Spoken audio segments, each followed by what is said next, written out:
और ये सामूहिक जिम्मेदारी है। ऐसे दिव्यदाता और वाकई में आज के अभी कलयुग में ऐसे संतों की बात करें, वैसे तो बहुत सारे संत हुए, बहुत सारे साधु हुए, मगर स्वामी राम भद्राचार्य जी महाराज के बारे में आप सब जानते हैं। वो ऐसे दिव्य पुरुष है जिनका बचपन से लेकर आज तक पूरा जीवनी अगर पढ़े तो ऐसे संत ऐसा लगता है कि भगवान ने खुद अवतार फिर से एक बार इस धरती पर किया। अनेक भाषाओं के ज्ञाता और एक भविष्यवाणियां जिनकी सच हुई है। और आज जो भगवान राम के मंदिर का निर्माण हुआ, उसमें सबसे अहम भूमिका अगर किसी की रही तो वो स्वामी राम भद्राचार्य जी की रही।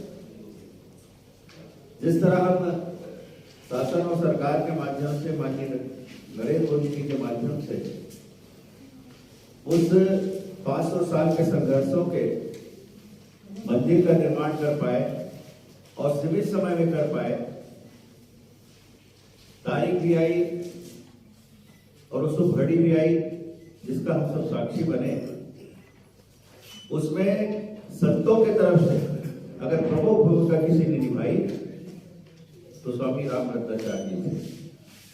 अदालती अड़चनों को भी जिन्होंने सुलझाने में उनकी हम भूमिका थी। आज उनका पदार्पण हमारे भिलाई नगरी में हो रहा है। स्थल है जयंती स्टेडियम के सामने मैदान, जहां पर बहुत सारे और धार्मिक काम हो चुके हैं। अनेक संतों का आगमन हो चुका है। पिछले साल 28 जनवरी को हम सब ने मिलकर 25,000 सुंदरकांड का पाठ भी किया था और एक भव्य वातावरण था। वहीं 15 फरवरी से 23 फरवरी तक हनुमान यज्ञ, हनुमत महायज्ञ और राम कथा रसमय अमृत वर्षा का भव्य आयोजन किया गया है। स्वयं स्वामी जी यहाँ उपस्थित रहेंगे, जिनके श्रीमुख से ही हम राम कथा रस अमृत पान करेंगे, जिसमें लाखों भक्तगण आएंगे, लाखों श्रद्धालु आएंगे, हजारों साधु संत 108 कुंडी यज्ञ का संचालन करेंगे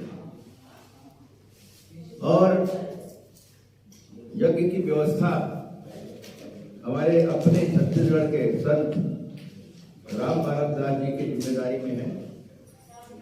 और उन्हीं के सहयोगी के रूप में जो राम भद्राचार्य जी के परम शिष्य हैं डॉक्टर अशोक हरिवंश जी, जिनका भी प्रवचन यूट्यूब के माध्यम से, टेलीविजन के माध्यम से हम सब ने सुना है। वो शासकीय अधिकारी भी हैं और एक संत के रूप में भी, स्वामी जी के शिष्य के रूप में वो अब धार्मिक आयोजन में भी उनकी प्रमुख भूमिका रहती है। ये ऐसा करो ना, इधर पीछे का चेयर इधर लगा लो ना यार, बैठ जाओ, राइट में बैठ जाओ।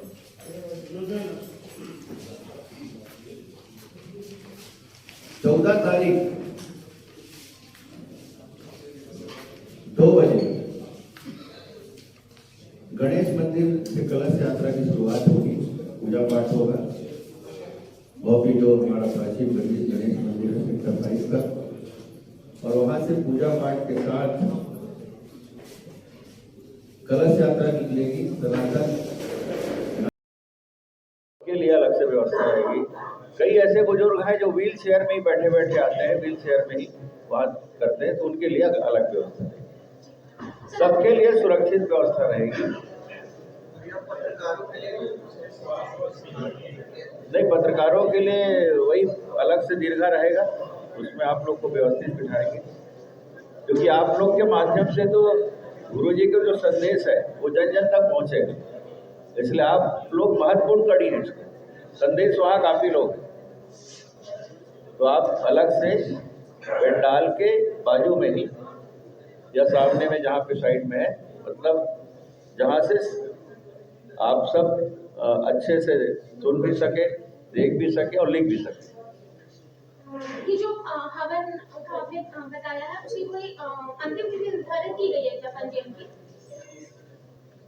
अंतिम दिन तो नहीं किए हैं, लेकिन जल्दी से जल्दी कर दिए हैं। अभी तक तो नहीं किए हैं, लेकिन करना पड़ेगा, हम बता देंगे आपको,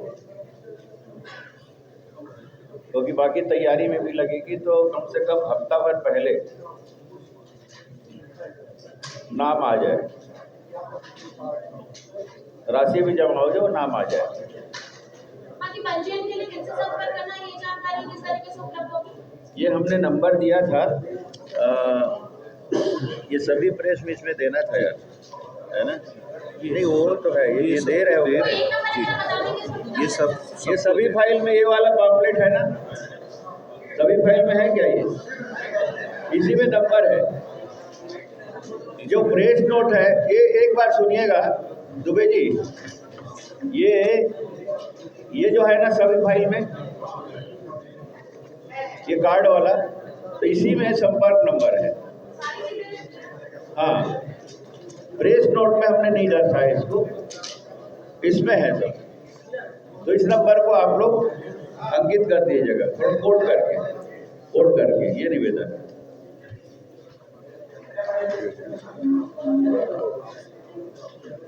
मंदिर सेक्टर 5 से भव्य कलश यात्रा माताओं बहनों के साथ निकलेगा। हजारों की संख्या में हमारी माताएं बहनें रहेंगी और सभी और भाइयों बहनों के साथ रहेगा। ये इस कार्यक्रम में हजारों साधु संत आएंगे, जिनके दिव्य वाणी से ये यज्ञ संचालित होगा।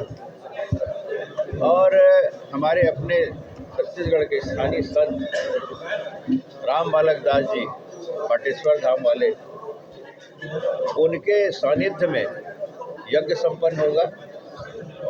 साथ ही साथ आचार्य अशोक हंसराज जी की भी यहाँ पे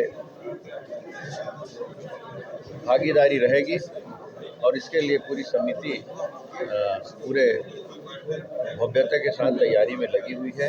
आप सबके माध्यम से मैं सभी भक्तजनों से, जनता जनार्दन से प्रार्थना करता हूँ, इस महायज्ञ में और इस राम कथा के प्रवचन में ऐसे दिव्य पुरुष जो राम भद्राचार्य जी आ रहे हैं, और ये ऐसे संत हैं जो जन्म से दिव्यांग हैं आँख से, लेकिन उनकी ज्ञानता अगाध है, सागर से भी गहराई है उनकी ज्ञानता। और जो राम मंदिर का निर्माण अभी हुआ है, उसमें जितनी भी कानूनी उलझनें आई, उसको 441 उदाहरण के साथ 437 उदाहरण प्रमाण और 4 ऐसे प्रमाण जो विलुप्त से हो गए हैं, उसको प्रमाणित करके जिस संत ने इस उलझन को दूर किया, अदालती उलझन को, ऐसे संत हमारे इस भिलाई की धरती पर आ रहे, हमारा सौभाग्य है। और इस सौभाग्य को हम सब अपना पुण्य माने और उसमें शामिल हों, ये मैं निवेदन करता हूँ। जो हवन कुंड में बैठेंगे जोड़ी पति पत्नी सहित, उनके लिए, उनकी अपनी व्यवस्था के लिए, जहाँ हवन के सामग्री लगेंगे, हवन के अन्य प्रकार की व्यवस्था लगेगी, उनके स्वयं के लिए 21,000 राशि तय की गई है। उसको देकर आप अपना पंजीयन जल्द से जल्द कराइए। अगर एक दिन आपको भाग लेना है, उसके लिए 3100 रुपया है, उसको देकर आप अपने नाम पहले से तय कराइए। ये मेरा निवेदन है, ताकि आपको सुविधाजनक यहाँ पर यज्ञ करने की व्यवस्था आपकी हो सके। जगत गुरु जी का आगमन है, ऐसे में ट्रैफिक को लेकर क्या व्यवस्थाएं हैं? अभी हम जिला प्रशासन, पुलिस प्रशासन, नगर निगम प्रशासन, बीएसपी प्रशासन सबके साथ हमारी बैठक हो चुकी है और हमने पत्र भी जारी कर दिया है और उसके साथ फिर समय जैसे जैसे आएगा उसके अनुसार बीच बीच में व्यवस्था संबंधी बैठक के लिए उनसे चर्चा करेंगे और अच्छी व्यवस्था हो, क्योंकि इस मैदान में बहुत बड़े बड़े कार्यक्रम हो चुके हैं। अनेक साधु संत यहाँ पर आए हैं, अनेक राजनीतिक कार्यक्रम हुआ है। एक बहुत व्यवस्थित और सुरक्षित ये जगह माना जाता है। अनुभव की कमी लोगों में नहीं है यहाँ के कार्यक्रम करने में, इसलिए बहुत ज़्यादा तकलीफ नहीं आएगी। सर, इस आयोजन में वृद्धजनों के लिए कोई विशेष व्यवस्था रखी गई है? निश्चित रूप से रहेगी।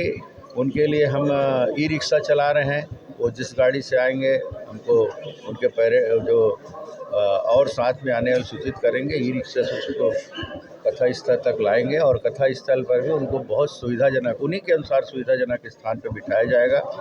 चेयर की भी व्यवस्था रहेगी। अगर वो खुद ही व्हील चेयर पर बैठ के देखना चाहें तो उसकी भी व्यवस्था रहेगी और अलग से पत्रकार दीर्घा बनाया जाएगा। साथ ही साथ जो बुजुर्ग लोग हैं जो ज़मीन में ज़्यादा देर नहीं बैठ सकते उसके लिए कुर्सी की व्यवस्था है और कथा पूर्णतः निःशुल्क है। ये ध्यान रखिए, कथा पूर्णतः निःशुल्क है। सिर्फ जो यज्ञ स्थल पर जाएंगे हवन करने उन्हीं के लिए जो राशि मैंने बताया होता है। व्यवस्था रखी गई श्रद्धालुओं की, कितने श्रद्धालु आ सकते हैं? देखिए, इसकी कोई गिनती नहीं की जा सकती, क्योंकि ऐसे संत को सुनने के लिए सब ला लेते। हम तो 1 लाख की व्यवस्था कर रहे हैं। लगभग 1 लाख की व्यवस्था वहाँ रहेगी। उस तरह के पंडाल वगैरह बन रहे हैं।